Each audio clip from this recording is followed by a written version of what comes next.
God. Hop, hop, hop, hop. Fire. Hop, hop, hop, hop.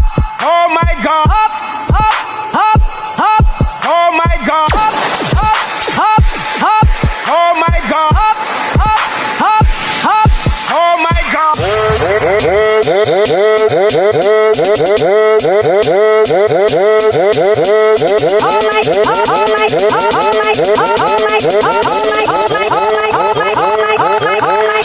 Oh my God!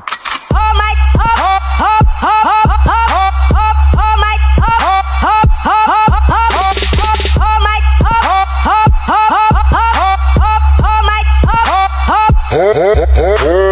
oh my hop hop hop. Hey everybody, Coach Rob again, Performance Sports Academy here back again with Coach Val.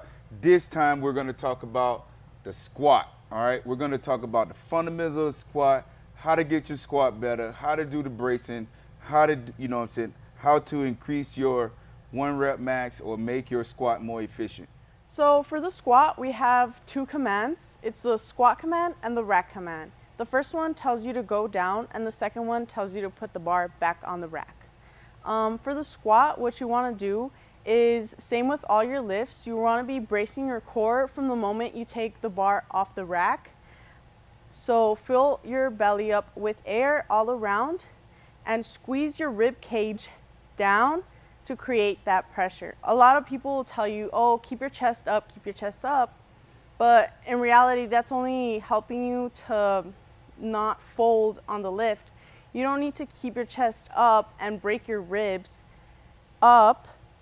You can create that abdominal pressure and push your ribs down, and that'll give you a stable core. So now I'm going to demonstrate.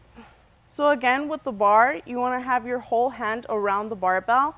Squeeze it as tight as possible.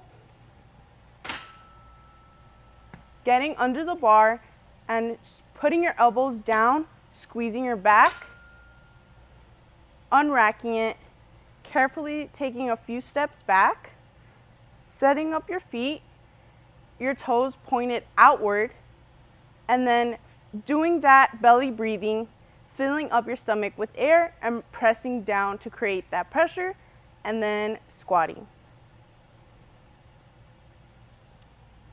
You want your hip crease to be below your knees, coming back up and waiting for that rack command. All right, one of the things I want to add for athletes, one of the common things that I get from my athletes is that they have different coaches telling them how to set up and whatnot, like telling them to set up with their feet going forward. All right, as you've seen just with Coach Val's setup, her knees are going outward.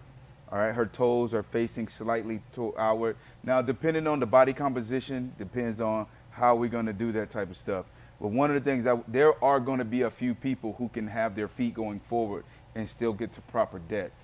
Most of us will not be able to get to proper depth without placing our knees and our toes with that like 45-degree angle outward. One of the things I would just like to note, just off of basic human anatomy, the way the skeletal is set up, your legs, the way they sit in your hip joint, in order to get the proper depth, your knees are going to have to come out. You're going to have to push these knees out. You're going to have to push your butt back in order to get to that proper depth position. Another thing with the squat is keeping a stacked position. And one of the most common mistakes I see is when the squatter is going down and breaking that stacked position by arching their back. So as you can see here, when she's going down, she's breaking her position because she's not bracing or pressurizing that brace and putting her ribs all the way down. Now by correcting the problem that she had, which was breaking her stacked position,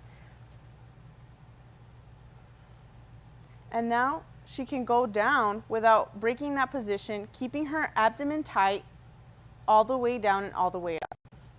It's Coach Rob once again, Performance Sports Academy with Coach Val, giving you some nuggets, some gems on how to get your squat better. Till next time.